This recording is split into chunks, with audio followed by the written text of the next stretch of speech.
네, 시작하겠습니다. 먼저 주님의 기도 같이 보시겠습니다. 먼저 원문으로 같이 보십니다. 시작. 파텔 헤몬 호엔 토이스 우라노이스 하기아스 데토 토 오노마스 엘데토 에 바실레이아스 게네데토 토 델레마스 호스 엔 우라논 카이 에피테스게스 톤 알톤 헤몬 톤 에피오시온 노스 에민 세메론 카이 아페스 헤민 타 오펠레이마타 헤몬 호스 카이 헤메스 아페이에멘 토이스 오펠레이타스 헤몬 카이 메 에이세넨 케스 헤마스 에스페라스몬 알라 우르사이 헤마스 아포트 포네루 호티 소에스틴 헤 바실레이아 카이 헤 두나미스 카이 헤 독사 에이스투스 아이오나스. 아멘. 의역된 부분으로 다시 한번 보시겠습니다. 의역된 부분입니다. 시작. 하늘뜰 안에 계신 우리 아버지, 하늘 안에서와 같이 땅 위에서 당신의 이름이 거룩히 여김을 받으셨으며 당신의 나라가 임하셨으며 당신의 뜻이 이루어졌습니다. 오늘날 우리에게 위에 있는 우리의 양식을 주시옵소서. 그리고 우리가 우리에게 빚진 자의 빚을 사하여 준 것 같이 우리의 빚을 우리에게서 사하여 주시옵소서. 우리를 시험에 들어가게 하지 마시고 다만 악으로부터 우리를 구하시옵소서. 왜냐하면 그 세대는 당신의 나라이며 능력이며 영광이기 때문입니다. 아멘. 말씀 보시겠습니다. 갈라디아서 3장입니다. 갈라디아서 3장 1절에서 4절 말씀. 갈라디아서 3장 1절에서 4절 말씀 공독하입니다. 어리석도다 갈라디아 사람들아, 예수 그리스도께서 십자가에 못 박히신 것이 너희 눈앞에 밝히 보이거늘 누가 너희를 꾀더냐. 내가 너희에게서 다만 이것을 알려 하노니 너희가 성령을 받은 것이 율법의 행위로냐 혹은 듣고 믿음으로냐. 너희가 이같이 어리석으냐. 성령으로 시작하였다가 이제는 육체로 마치겠느냐. 너희가 이같이 많은 괴로움을 헛되이 받았느냐. 과연 헛되냐. 아멘. 할렐루야. 주님의 이름으로 축복하고 사랑합니다. 하나님은 사랑이십니다. 하나님의 사랑하심이 저와 여러분을 이곳에 있게 하셨고 또 되어질 수 없는 아들이 되어질 수 있게 하시는 것입니다. 하나님의 사랑을 입어서 하나님의 아들로, 하나님의 아들들로 나타나시기를 주님의 이름으로 축복합니다. 바울은 고백합니다. 갈라디아서 2장 20절에서 내가 그리스도와 함께 십자가에 못 박혔나니 그런즉 이제는 내가 사는 것이 아니요 오직 내 안에 그리스도께서 사시는 것이라. 이제 내가 육체 가운데 사는 것은 나를 사랑하사 나를 위하여 자기 자신을 버리신 하나님의 아들을 믿는 믿음 안에서 사는 것이다 라고 고백하고 있습니다. 이 고백이 여러분과 저의 고백이 되시길 주의 이름으로 축복합니다. 바울은 그리스도와 함께 십자가에 못 박혀 죽었습니다. 죽었죠. 그렇다고 바울의 육체가 호흡이 끊어졌습니까? 바울의 육체의 호흡은 끊어지지 않았습니다. 육체가 죽음을 맞이하는 것이 아니라는 거죠. 십자가에 못 박혀 죽은 것은 사울로서 존재하면서 가졌던 믿음과 신앙과 철학과 가치관들 그리고 사상들이었습니다. 원래 가지고 있던 것들이죠. 원래 가지고 있던 사울로 존재할 때 원래 가지고 있던 그것들을 십자가에다 못 박혀 죽었다는 것입니다. 그러므로 우리가 죽어야 된다는 것은 단순히 육체의 호흡을 죽이는 것이 아니라 우리의 믿음, 내가 가지고 있는 그리스도를 만나기 전의 믿음, 그리스도를 알기 전에 가졌던 그런 신앙들, 물론 그리스도를 만나면 해야 될 일이겠죠. 그리스도를 만났다면, 내가 말씀을 들었다면, 내가 말씀을 알게 되었다면, 나에게 계시가 열려졌다면 우리는 그 전에 있었던 것을 죽여야 된다라고 말하고 있습니다. 사울로서 존재할 때는 율법의 준행이 하나님을 사랑하는 기준이었습니다. 내가 얼마나 율법을 잘 준행하고 있는가? 내가 얼마나 율법에 따라 살고 있는가? 이 기준이 이것이 바로 하나님을 사랑하는 기준이라 믿었고 율법을 지키는 것이 신앙이고 율법을 준행하는 것이 철학이며 최고의 가치관이었죠. 하지만 그리스도와 함께 십자가에 못 박혀 죽음으로써 사울로서 존재할 때 가지고 있었던 모든 것이 죽었습니다. 그래서 율법도 죽었다라고 말하죠. 죽었습니다. 우리가 어떤 사람을 말할 때 외적인 묘사도 그 사람을 말할 수 있습니다. 키가 크다, 눈이 부리부리하다, 아니면 눈이 작다, 코가 오똑하다, 코가 작다, 입술이 도톰하다, 입술이 얍실하다. 이렇게 외적인 것으로 그 사람을 말할 수도 있지만 그 사람의 생각이나 가치관이 외적인 것보다 더 근본적인 정체성이라고 말할 수 있는 것이죠. 외모는 장애를 가지고 있을지 모르는데 장애를 가지고 있는 모습이지만 그 정신세계는, 그 사상은, 그 철학은 일반인보다 훨씬 뛰어나신 분들도 많이 있죠. 그게 그 사람의 진짜 정체성이죠. 그냥 몸은 불편한데 정신은 일반 사람들보다 훨씬 높은 가치를 가지고 있는 그런 사람들. 그 사람의 진짜 정체성은 가지고 있는 그 정체성, 그런 것이겠죠. 즉 바울은 사울로서 존재할 때의 정체성이 완전히 죽어지고 새로운 정체성으로 살아가게 되는 것이죠. 육체는 그대로 있습니다. 육체는 오히려 병들어져 오히려 연약한 부분이 더 드러나 버렸고 육체는 더 볼품 없어졌는데 생각이, 사상이, 철학이 완전히 바뀌어버렸죠. 그래서 새 사람이 되는 거죠. 우리가 새 사람이 됐다 그러니까 새로 태어난 걸 말하는 것이 아니라 우리 생각이 바뀌었다는 것입니다. 우리 철학이 바뀌어버렸고 믿음관이 바뀌었고 신앙관이 바뀌었고 구원관이 바뀌었습니다. 이게 새로운 사람인 것이죠. 새롭게 됐다고 하니까 뭐 병든 몸이 깨끗하게 받았고 뭐 얼굴이 달라지고 이걸 말하고 있는 게 아니겠죠. 바울은. 그러므로 우리가 새 사람으로 창조되었다, 우리가 새 사람을 입었다라는 것은 단순히 육체적인 부분이 아니라 바로 우리 정신적인 부분을 말하고 있다는 것입니다. 그래서 이것을 우리는 거듭남이라고 말하고 싶습니다. 사울로서 존재할 때는 유대교의 신앙, 율법의 준행으로 율법으로부터의 존재성을 가지고 있었습니다. 율법을 지켜야만 자기가 존재하는 것이었어요. 자, 우리가 신앙생활 하는데 일을 굉장히 중요하게 여기시는 분들 있죠. 내가 큰 교회 갔는데 큰 교회에서 뭐 차량을 담당한다, 반주를 담당한다. 그리고 그것을 통해서 자기 신앙의 존재성을, 신앙의 어떤 명분을 찾아가신 분들이 있습니다. 그런데 그런 분들에게 이제 다른 분에게 좀 양보 좀 해주십시오. 그러면 어떻게 될까요? 모르면 몰라도 열의 9은 그 교회를 나올 것입니다. 왜요? 내 존재성이 가치가 없어졌거든요. 내 존재성이 필요가 없어졌거든요. 그래서 열의 9은 아마 나오게 될 것입니다. 내가 무엇인가를 행함으로, 내가 뭔가를 하고 있음으로 나의 어떤 노력이 나의 무엇인가가 공급이 되어졌을 때 내가 뭔가를 하고 있음으로 나의 존재성을 말하고 싶어하는 것이 바로 율법 신앙이죠. 율법의 신앙입니다. 하지만 거듭난 후에는 그리스도로부터의 존재성을 가지게 됩니다.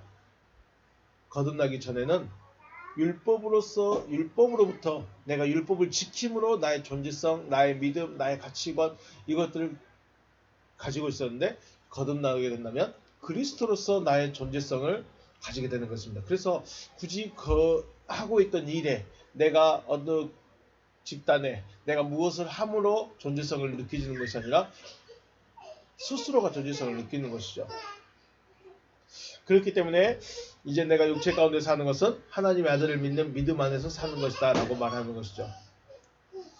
바울의 이 변화된 삶을 보면서 우리가 어떤 방향으로 나가야 되는 것인가, 우리의 믿음이 어떻게 이루어져야 되는 것인가에 대해서 우리는 깊이 고민을 해야 되지 않나 생각을 합니다.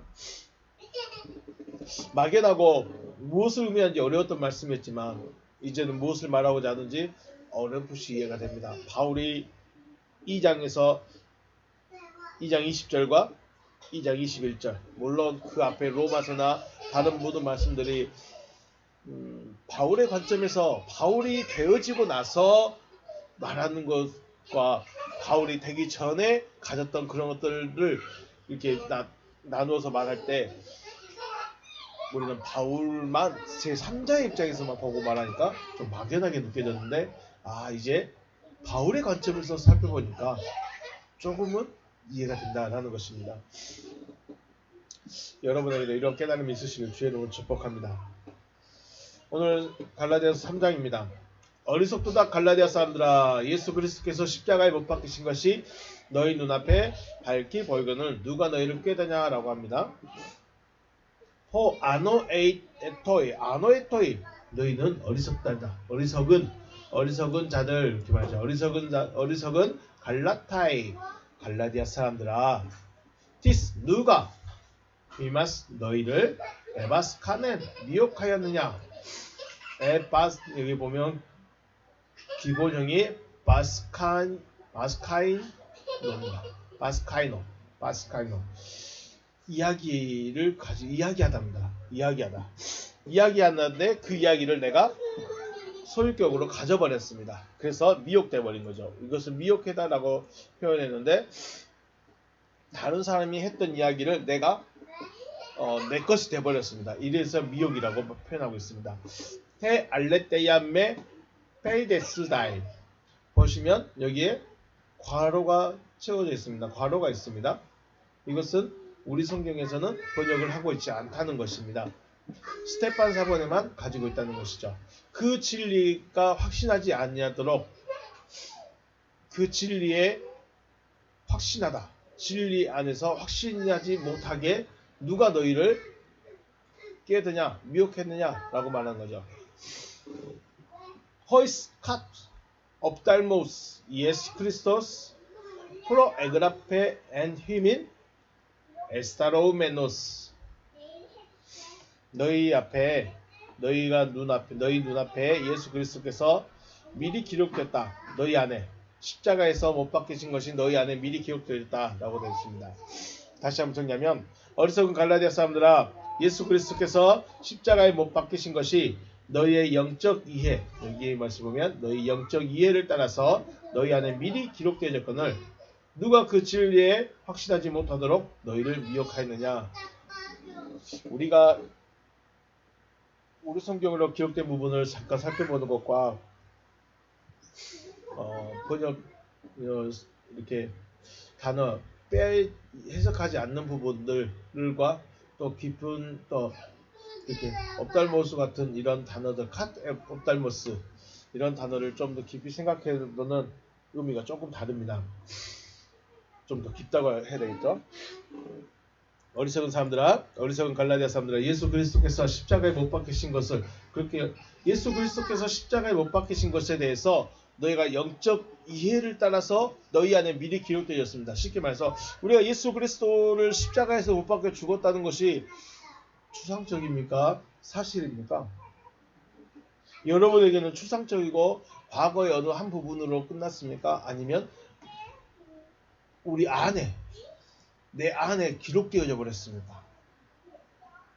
우리가 십자가를 바라보는데, 예수의 죽음을 생각하는데 너무 남의 다리 보듯 보고 있지 않을까요? 갈라디아 사람들은 이 예수께서 십자가에서 못 박혀서 죽으신 것이 그냥 어떤 사건, 예루살렘에 있었던 사건, 이 사건으로 끝나지 않았다는 것입니다. 마음에 기록이 되어 버렸습니다. 그런데 그 진리, 예수께서 죽었다는 것을, 그 진리를 확신하지 못하도록 누군가가 미혹했다라고 하죠. 이제 이 말씀을 좀 더 깊이 생각을 해보게 되면, 예수께서 십자가에 못 박히신 것 자체가 진리냐, 아니면 여기 보시면 영적 이해를 따라 너희 안에 미리 기록되어진 그 무엇인가가 진리냐, 우리가 이제 이런 부분들도 같이 고민을 해봐야 되겠지만, 우선은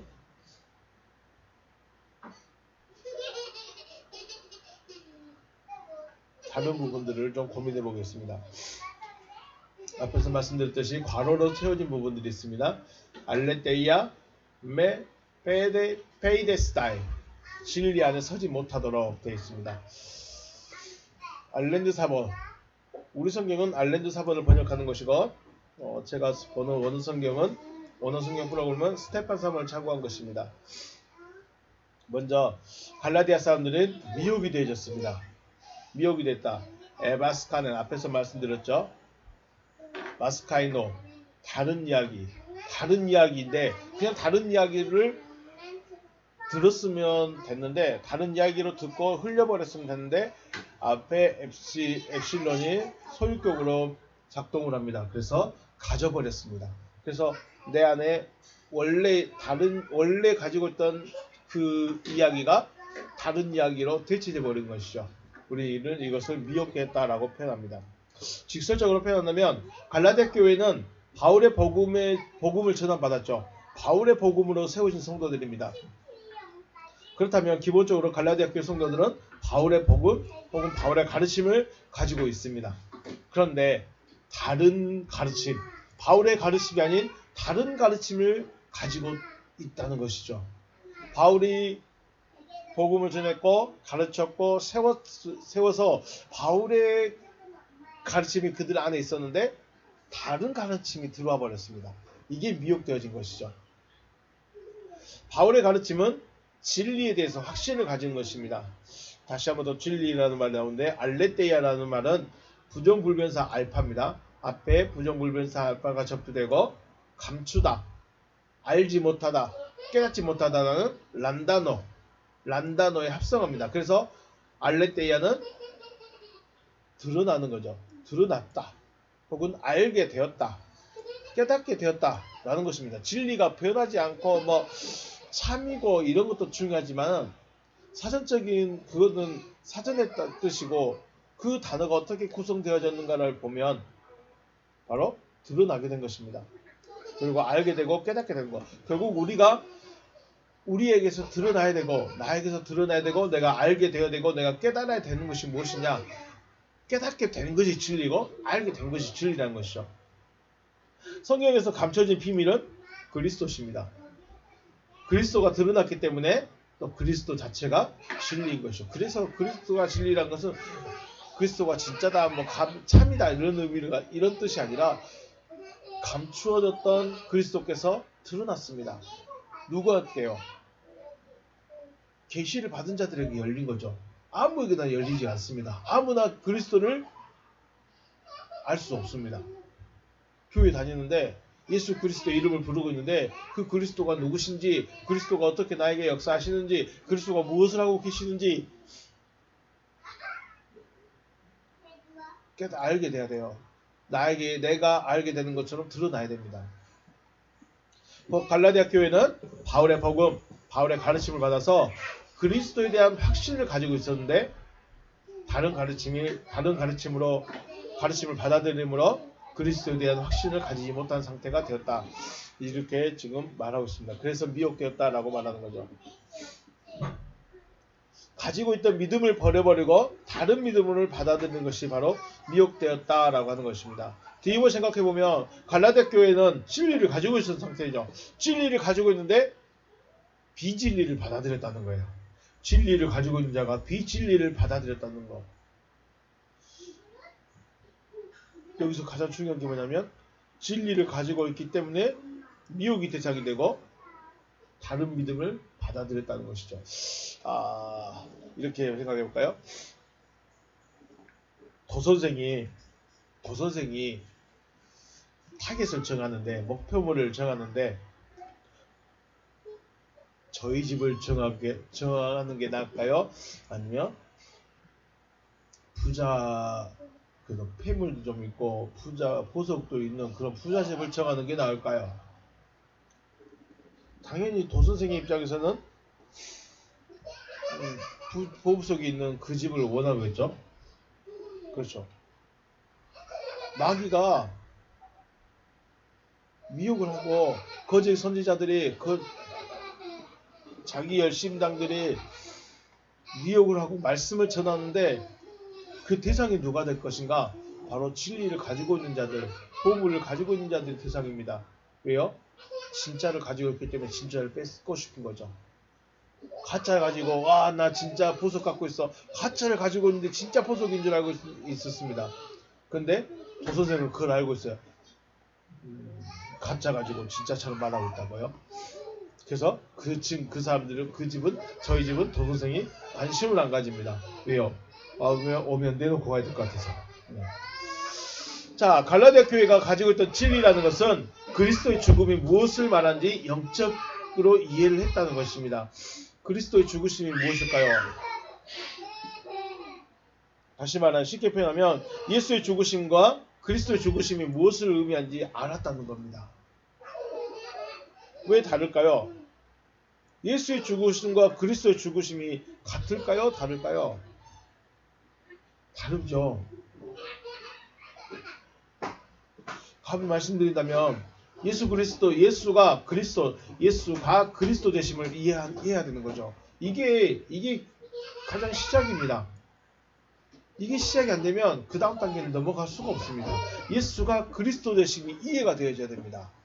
그리고 거듭남을 이해해야 되고 구원에 대해서 하나님의 아들에 대해서 이해가 되어지고 받아들여져야 되는데 갈라디아 교회는 이게 되어졌다는 것입니다.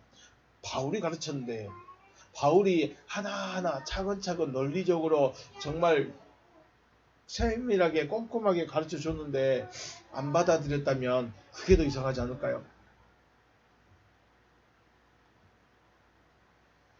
그리고 이런 것도 이해가 되고 받아들여졌다는 것은 바로 성령을 받은 것으로 다른 표현으로는 믿음이 되어졌다라고 말하고 있죠.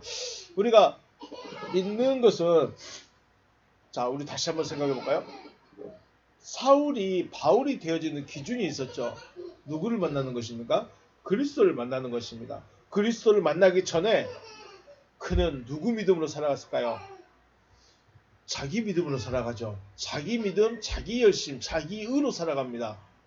그리스도를 만나고 그리스도를 영접하고 그리스도와 하나가 되어주고 그리스도의 믿음을 가지고 난 바울은 어떻게 살아갈까요? 자기 믿음으로 살아갈까요? 아니요. 이거 그리스도의 믿음으로 살아갑니다. 하나님의 아들의 믿음 안에서 살아갑니다.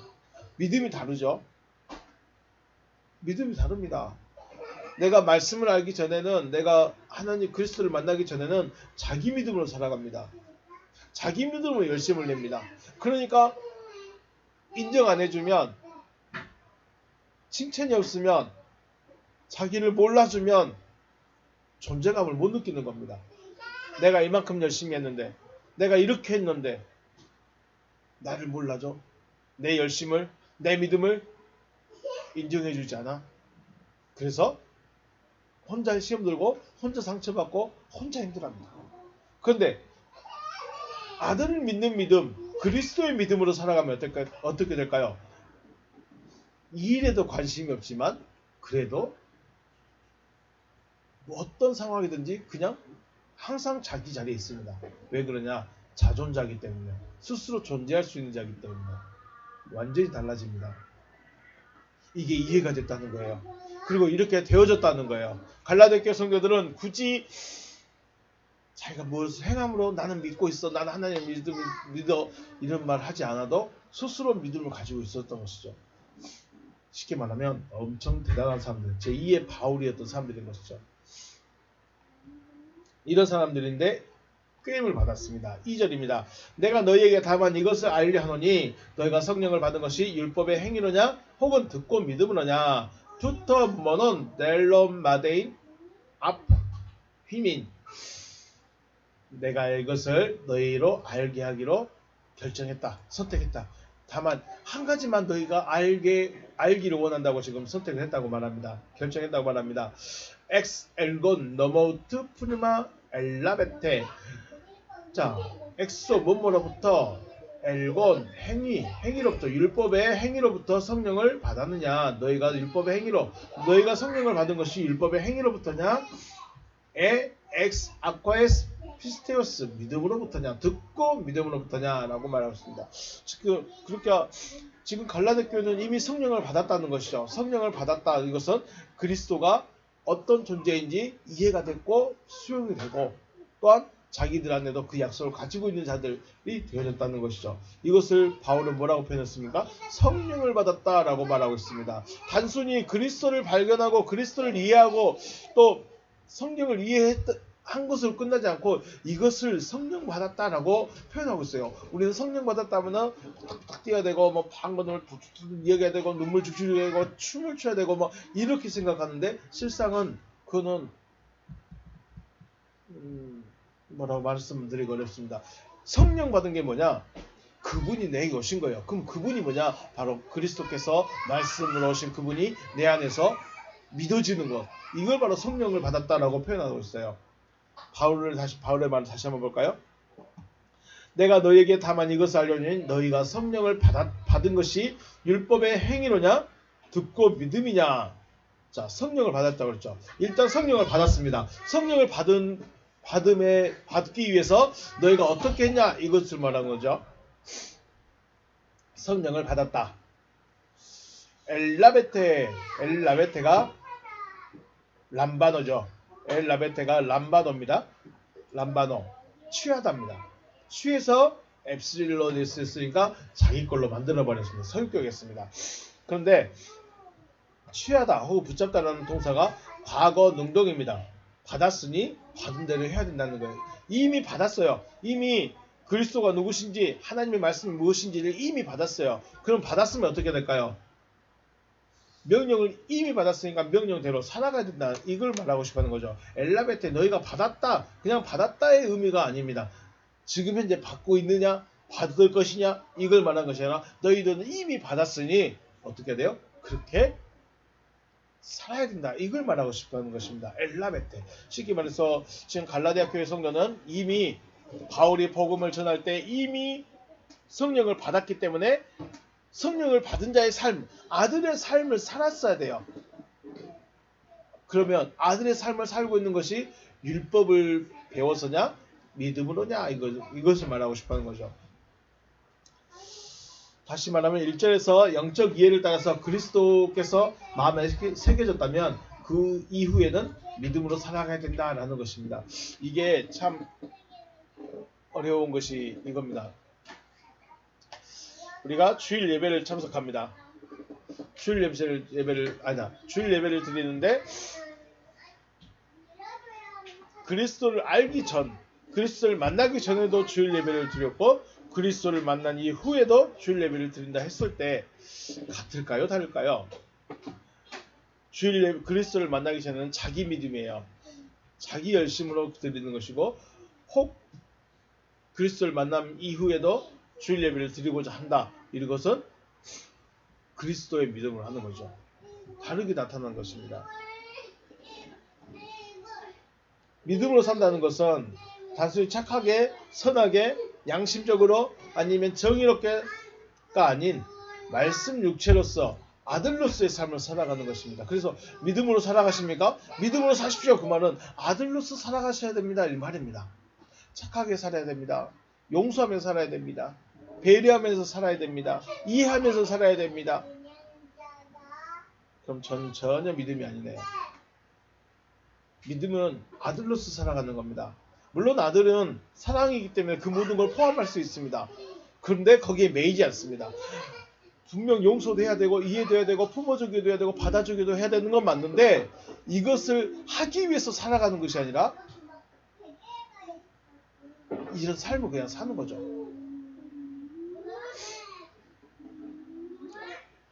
그래서 다 바울의 고백을 생각해 봅니다. 이제 내가 육체 가운데 사는 것은 나를 사랑하사 나를 위하여 자기 자신을 버리신 하나님의 아들을 믿는 믿음 안에서 사는 것이다. 아들이 바울의 마음에 바울의 사상으로 철학으로 신앙으로 가치관으로 잡았기 때문에 육체의 바울의 삶이 아닌 바울 안에 계신 그리스도의 삶을 살아가지고 이게 믿음을 사는 거죠.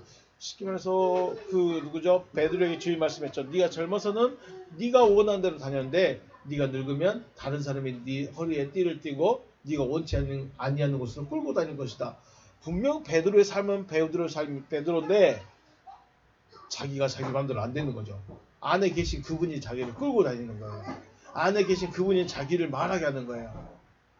이게 믿음의 삶인 것이죠. 이게 아들의 삶인 것이죠. 영적 말씀을 이해한다면서 여전히 변화되지 못한 육체의 삶을 살아가고 있는 저의 모습을 바라보게 되죠. 그래서 바울은 오호라 나는 권고한 자로다 누가 이 사망의 몸에서 나를 건져내랴 하고 탄식하고 있고 생명의 성령의 법이 나를 해방했다라고 로마서에서 고백을 하고 있습니다. 고백 정도가 아니라 이렇게 되어진다라고 우리에게 과정을 말해 주겠죠. 말씀을 받았어도 말씀이 나를 주재하지 못하면 권고한 자처럼 육체를 쫓아가는 삶을 살게 될 수밖에 없습니다. 그런데 그것을 해결해 줄 수 있는 방법이 바로 생명의 성령의 법인 것이죠. 그리스도께서 내 안에 계신다면 그리스도의 생각, 그리스도의 행동을 할 수밖에 없는 것이고 이것이 바로 믿음으로 사는 것. 이 사람이 바로 구원받은 자라는 것입니다.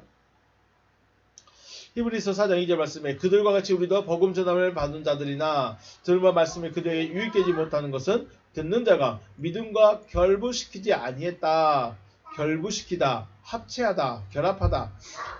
시켄크라메노스 결합되어졌습니다. 믿음과 자기가 결합되지 못했어요. 그럼 여기서 말하면 말씀 자체가 뭐죠? 믿음이라는 거죠. 말씀과 내가 자기 믿음과 결부가 되지 못했어요. 광야에 있던 자들도 어떤 자들입니까? 광야에 있던 자들도 복음을 받은 자들이에요. 복음을 들은 자들이에요. 그들이 바로 광야에 있던 자들이죠. 광야에 있던 자들도 복음 전함을 받은 자들이나 복음이 유익이 되지 못했습니다. 왜 유익이 못했느냐? 믿음과 결부되지 못했기 때문이라고 합니다. 그러므로 복음을 듣고 이해하는 것도 잘한 것이지만 더 중요한 것은 믿음과 하나, 곧 믿음이 되어져야 된다라는 것입니다. 내가 복음을 들었습니다. 내가 그리스도 비밀을 알았습니다. 라고 끝나는 것이 아니라 그 말씀이 나와 하나가 되어져야 된다라는 것입니다. 고린도후서 4장 3절 말씀 만일 우리의 복음이 가리었으면 망하는 자들에게 가려진 것이다. 그 중에 이 세상의 신이라고 말하는 부분이 호데어스투 아이어너스투 됐습니다. 데오스로 해야 되네요. 그것도 관사까지 붙어서 데오스로 했습니다. 그 하나님이래요. 그 하나님이 이 세상의 하나님이 믿지 아니한 자들의 마음을 혼미케 하였습니다. 믿지 아니한 자들의 마음을 혼미케 했다. 에티 폴센타 노에마타톤 아피스톤 직역하면 믿음이 아닌 자들의 마음을 어둡게 했습니다. 믿음이 아닌 거죠. 아피스톤이니까 피스티스 믿음에서 부정불변사 알파를 붙여서 믿음이 아닌 거예요. 믿음이 아닌 자들의 마음을 어둡게 버렸습니다. 어둡게 했으니까 갈 바를 못 잡는 거죠. 그리스도 영광의 복음의 강체가 비치지 못하게 하미니 그리스도는 하나님의 형상이다. 바울이 복음을 전하는데 복음을 받아들이지 못하는 자들이 있습니다. 우리는 복음을 받아들였을까요? 우리는 그리스도의 복음을 받아들였을까요? 받아들이실 주의를 축복합니다. 받아들이지 못하는 자들이 있어요. 이거는 복음을 받아들이지 않는 것이 아니라 받아들이지 못하게 막혀있는 것입니다. 왜 막혀있을까요? 누가 막고 있을까요? 누군가가 복음을 받아들이지 못하도록 막고 있다는 것이고 이렇게 하고 있는 것은 바로 망하게 하기 위해서 망하게 하려고 복음을 못 들어요. 복음을 들어야 생명으로 나아갈 수 있는데 복음을 못 들으니까 복음을 못 듣게 하시니까 그냥 죽어있는 그 상태로 머물러 있는 것이죠. 누가 막고 있을까요? 세상의 신이라고 하는데 원문에서는 영원하신 하나님입니다. 영원하신 하나님이 맡고 있다. 우리가 복음을 전하는데 복음을 방해한다. 그러면 기본적으로 누구를 말하고 있죠? 마귀가 방해한다. 마귀가 복음 못 듣게 방해한다. 마귀가 예배 못 드리게 아이들을 방해한다. 아이들을 통해서 방해한다. 우리는 그렇게 논리적으로 그렇게 말합니다. 그리고 그렇게 맞다고 믿고 왔습니다. 그런데 보니까 복음을 받아들이지 못하게 막고 있는 것은 영원하신 하나님이 영원하신 그 하나님께서 막고 있다고 말합니다. 하나님께서 복음을 받아들이지 못하도록 혹은 믿음이 되지 못하도록 막고 계신다는 것입니다. 왜냐하면 믿음이 아닌 자들이기 때문에. 믿음이 아닌 자들이기 때문에 막고 있는 것이지, 믿는 자들은, 믿음이 되어진 자들은 계속해서 양식을 줄 수밖에 없죠. 아들인데 양식을 안 줍니까? 아들이 아니기 때문에 양식을 줄 수가 없는 것이죠. 아피스톤이라는 이 말은 부정불명사와 믿음, 피스토스의 합성어입니다. 그래서 믿음이 아닌 것이죠. 믿음이 아닌 자들에게는 그리스도의 형상을 비춰줄 수가 없다. 믿음이라는 것은 내가 가지고 있는 것이라고 생각하는데 실상은 하나님의 말씀 혹은 그리스도와 하나 되어지는 것을 말하는 거죠. 믿음은 내가 믿습니다. 제가 믿을게요. 제 마음을 다해서 다 믿을게요. 우리는 이렇게 이것을 우리는 믿음이라고 말합니다. 해주실 줄로 믿습니다. 내 마음은 확신합니다. 나는 하나님을 의지합니다. 그래서 나는 믿음이 있습니다. 라고 말하는데 실질적인 믿음은 하나님의 말씀 자체가 믿음인 것이죠. 하나님의 말씀이 왜 믿음일까요? 왜 하나님의 말씀 자체가 믿음이냐면 믿음대로 되어진다라고 말하죠. 하나님의 말씀은 말씀대로 되어지기 때문에 자체가 믿음인 것이죠. 빛이 없는데 어떻게 빛이 생기죠? 빛이 있어야니까 빛이 생겼습니다. 나타났습니다. 말씀대로 되어진 것이죠. 그래서 우리는 말씀을 믿음 자체라고 말하죠. 믿습니까? 아니면 믿음이십니까? 라고 말한다는 것은 하나님의 말씀을 가졌습니까? 하나님의 말씀과 하나 되어졌습니까? 이렇게 물어보는 질문인 것입니다. 그래서 복음을 듣는 것에 그쳐서는 안 되고 복음과 내가 하나가 되어져야 믿음이다 라고 말하는 것이죠. 복음만 듣고 있으면 오히려 하나님께서 마음을 혼미케 하시고 그리스도의 영광의 복음의 광채가 비치지 못하게 하신다는 것입니다. 아브라함은 하나님의 약속을 들었는데 단번에 그 말씀과 연합이 되었습니다. 하나가 되어졌습니다. 여러 번 말씀드렸듯이 아브라함의 마음이 특별해서 믿음이 되어진 것이 아니라 하나님께서 믿어지게 해주셨다라고 표현하고 있습니다. 하나님께서 믿어지게 해주셨어요. 자, 여러분, 저와 여러분이 하나님의 아들이 되어진 것을 믿을까요? 믿어지게 해주시니까 믿어질까요? 믿어지게 해주셔야 되는 거예요. 다른 분들은 이걸 보통은 교회 안 다니시거나 그런 분들은 하나님의 아들 그러면은 아니 교회 다녀라 너 하나님의 아들 딱 그러면 누구밖에 없어요. 예수밖에 없어요. 그런데 자기도 하나님을 여기서 아버지라 부르고 있으면서 하나님께서 믿어지게 해주신 것입니다. 그렇다면 아브라함과 광야의 백성들이나 유대인들 또는 지금의 여러분과 저와의 차이점이 무엇일까요? 왜 우리는 말씀을 들었는데 그 말씀이 나하고 하나가 안 될까요? 나하고 왜 결합이 안 될까요? 아브라함은 어떻게 하나님이 믿어지게 해주셨지만 그럼에도 불구하고 그 말씀과 결합할 수 있었을까요? 우리는 고민해야 되지 않겠습니까? 아브라함은 본토와 친척 아비집을 다 버렸습니다. 그렇죠? 다 버렸습니다. 이게 단순히 나 고향 떠나왔습니다. 나 우리 민족을 떠나고 왔습니다. 내가 갈대아 우르를 벗어났습니다. 라고 생각해버리니까 의미가 없는 거죠. 진짜는 뭐예요? 아브라함을 가지고 있던 아브라함의 사상, 아브라함이 가지고 있던 철학, 아브라함의 가치관 이걸 다 버려버렸다는 거예요. 아버지로부터 배웠던 거, 형제들로부터 배웠던 거, 스승으로부터 배웠던 이런 가르침이나 하나님에 대한 믿음이나 이런 것들을 다 버려버렸다는 거예요. 단순히 저희 아버님 집 떠나왔는데요. 그러니까 믿는 사람이에요. 라고 말할 수 없다는 겁니다. 이와 똑같은 말을 바울은 뭐라고 합니까? 자신의 모태로부터 분리시켰다고 그랬습니다. 하나님께서 자신을 자기의 모태로부터 택했다. 모태로부터 분리시켰다고 말합니다.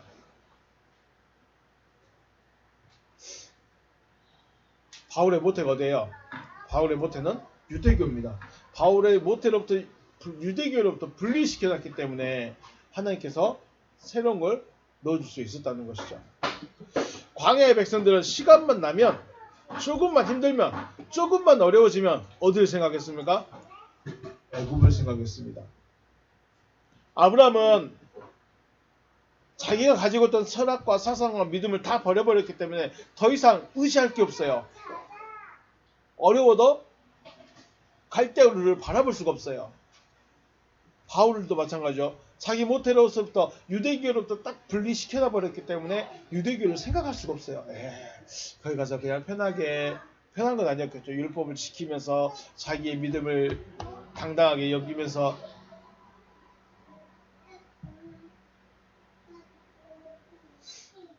했으면 됐는데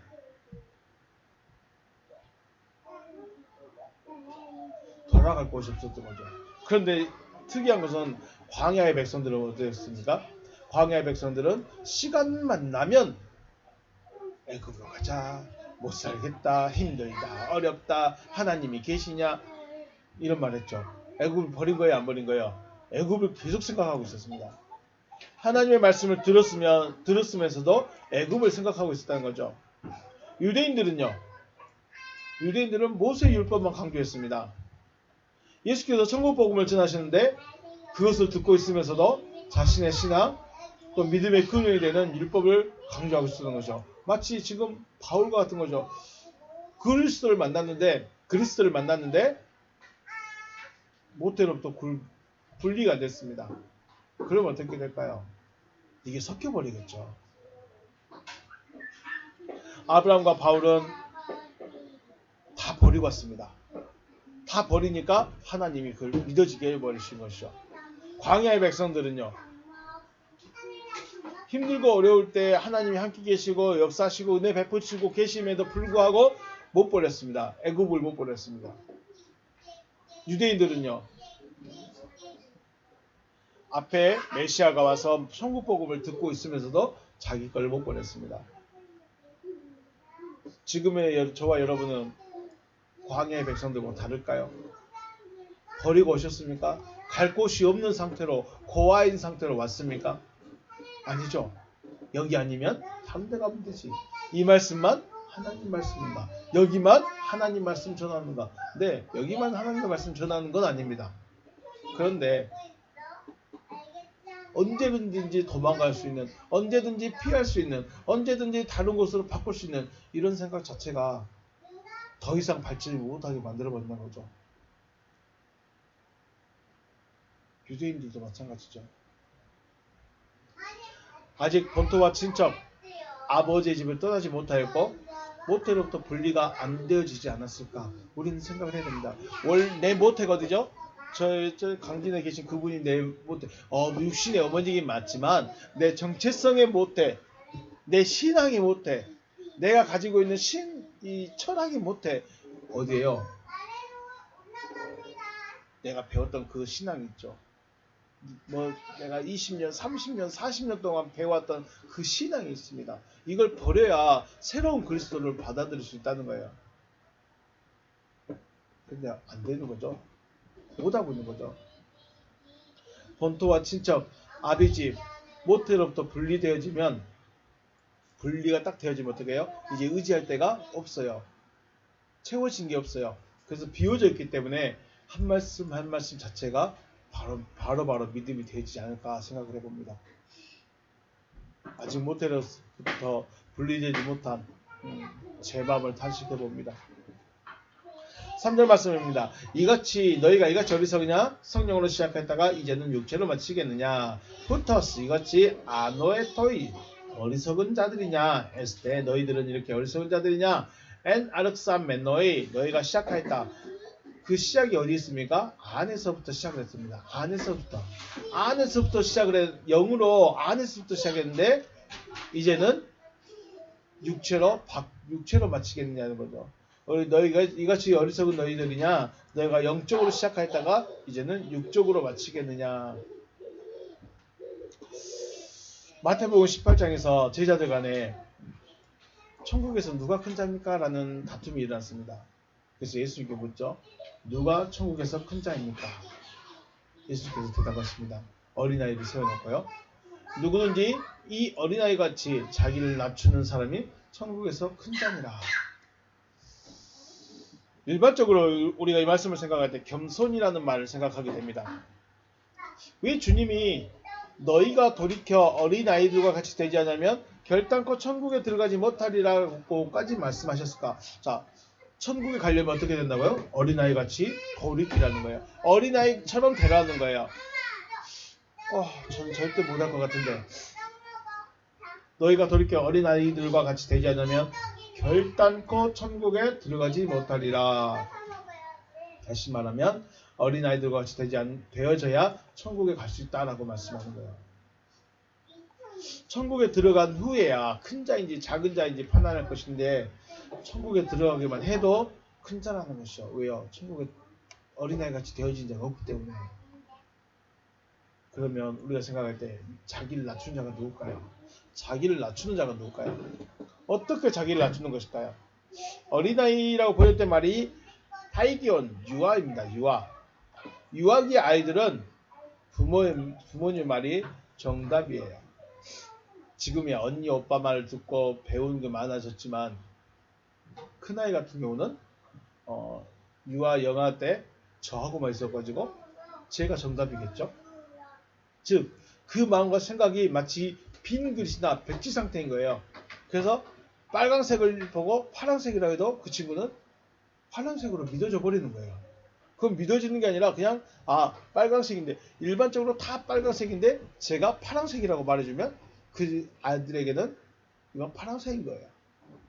이게 한마디로 좀 비꼬아서 말하면 미련한 것이고 세상 이치를 분별을 못하는 것이라고 말할 수 있는데 지금 이 상태가 되라는 거예요. 왜요? 그래야 하나님 말씀을 그대로 받을 수 있다는 거예요. 너희가 돌이켜 어린아이같이 되어야 한다라고 말씀하시는 것은 바로 무엇을 말씀하시든지 그대로 수용하고 받을 수 있는 상태가 되어져라. 이런 상태가 돼 이렇게 말씀하시는 거죠. 결국 겸손이란 말은 하나님의 말씀을 그대로 수용하고 받아들이는 자체가 겸손입니다. 말씀을 그대로 받아들여야 돼요. 그래서 말씀을 받아들이라고 하니까 그냥 목사님 말씀이면 다 하나님의 말씀이고 성경이면 다 하나님의 말씀이다. 네, 맞을 수도 있지만 또 아닐 수도 있다는 것이죠. 그래서 말씀을 그대로 수용하고 받아들여서 믿음이 되어질 수 있기 때문에 아닐까 생각해 봤습니다. 왜 천국이 가기가 어렵다고 말하느냐? 왜 천국이 어려우냐? 어린아이 같이 안 되기 때문에. 말씀 그대로 수용하지 못하기 때문에 천국에 갈 수가 없다는 것이죠. 이런 측면에서 갈라디아 교회 성도들은 기본적으로 그들은 이방인입니다. 이방인들이죠. 율법이 무엇인지, 믿음이 무엇인지, 하나님이 누구신지 전혀 모르는 상태에서 바울의 복음을 들었고 들은 그대로 믿음이 되어져 버렸어요. 만약에 바울이 아니라 다른 유대인들이 가서 가르쳤다면 이 갈라디아 사람들도 유대인들처럼 바울을 거부했겠죠. 왜요? 자기들이 알고 있는 하나님, 자기들이 믿고 있는 성경은 바울이 말한 것과 다르기 때문에. 그런데 다행스러운 것이 갈라디아 교회는 유대인들이 먼저 들어온 것이 아니라 바울이 먼저 들어왔습니다. 그리고 백지 상태와 같은 그들에게 하나님이 누구시고 믿음이 무엇이고 구원이 무엇이고 천국이 어떻게 되어지고 이것들을 가르쳤고 전했습니다. 그러니까 그대로 수용하고 받아들임으로 그들이 믿음의 사람이 되어버렸다는 것이죠. 문제는 믿음은 되어졌지만 기본적인 지식이나 훈련이나 연단이나 교육이 없었기 때문에 율법의 행위를 쉽게 받아들이지 않았을까 하는 생각을 해보게 됩니다. 쉽게 말해서 바울의 복음도 받아들이고 유대인의 율법도 받아들이니까 진짜 어린아이 같은 자들이 아니었을까 하는 생각을 해보죠. 이렇게 생각하면